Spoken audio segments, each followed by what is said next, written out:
السلام عليكم، ازيكم يا حبايبي؟ عاملين ايه؟ يا رب تكونوا بخير. النهارده بقى انا قلت ايه اعمل لهم بقى كنافه بقى بيتي بقى، انا اللي هعملها باذن الله. انا بس اشتريت الكنافه دي، الكنافه يعني ده مقدار نص كيلو. انا طبعا ايه بنقطعه كده زي ما انتم شايفين، ماشي.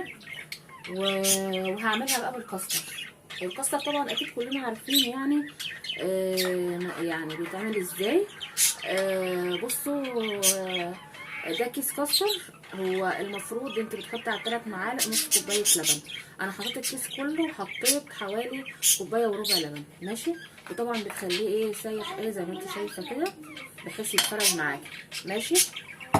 وسيحت سمنه على زبده كده، سيحتهم اهو، ومولعه الفرن. بصوا انا بعملها يعني زي ما انتم شايفين كده، ايه، بحط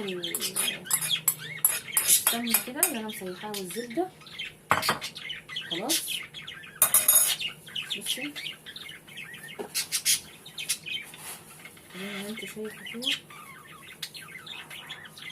هنا. ولو حسيتي ان هي محتاجه شويه سمنه ولا حاجه، ما تبخليش عليها. بصوا هي كده ايه، محتاجه لسه شويه سمنه. هسيح لها شويه سمنه في الميكروويف وارجع لكم. بصوا انا سيحت كمان سمنه، ماشي.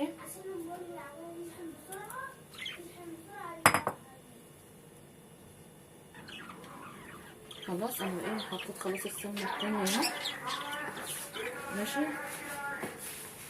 لازم الكنافه بتاعتك زي ما انت شايفه كده تتشارب من ايه، بصوا من السمنه اهي.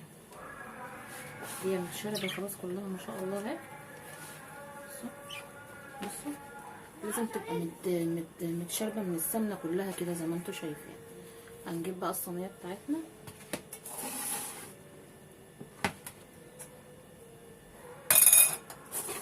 ماشي اهو.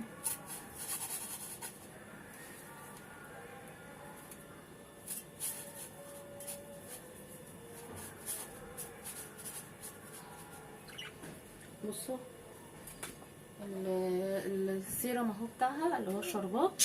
انا كنت عاملاه من امبارح وكان متبقي عندي. فقلت عشان طبعا الكنافه لازم اول ما بتطلع من الفرن لازم تحطي يعني هي تبقى سخنه والشربات بارد، ماشي.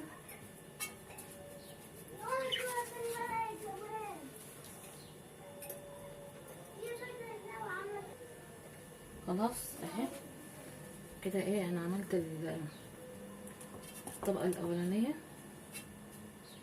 اهي كده زي ما انتم شايفين، ماشي. هنجيب بقى الكاستر من ايه، بسم الله الرحمن الرحيم.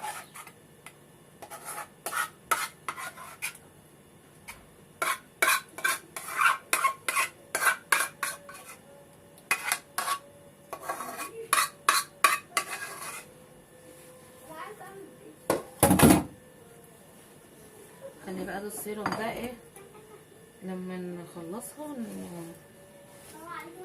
نعمل نحطه عليه.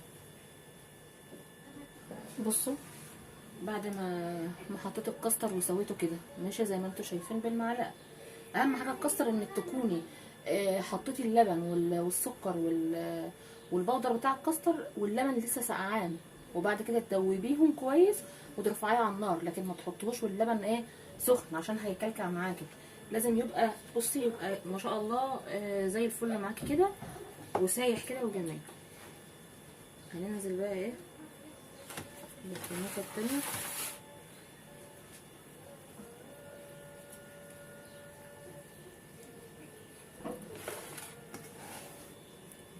انتوا شايفين كده، قولوا شايفين.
ماشي. بصوا اهي اهي زي ما انتوا شايفين كده. هدخلها بقى الفرن. طبعا الفرن انا مشغلها، هدخلها الفرن، واول ما هتستوي معايا وتتحمر وتبقى جميله باذن الله هوريها لكم عشان تشوفوا. انا عملت الكنافه اهي، طلعت خلاص. لازم اول ما تطلع تروحي ايه نازله عليها بالايه بالشربات كده. خلاص.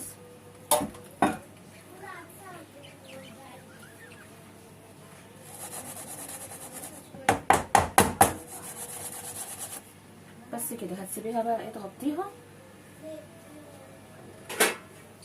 تغطيها باي صينيه كده اهو، وتسيبيها بقى لما الايه، لما الشربات يتشرب كده فيها ايه، وتطلعيها بقى وتقطعيها وكده. يلا حبايبي، يا رب يكون طريقه الكنافه عجبتكم. متنسيش بقى ايه تدعميني بقى كده، وبحبكم في الله، والسلام عليكم ورحمه الله وبركاته.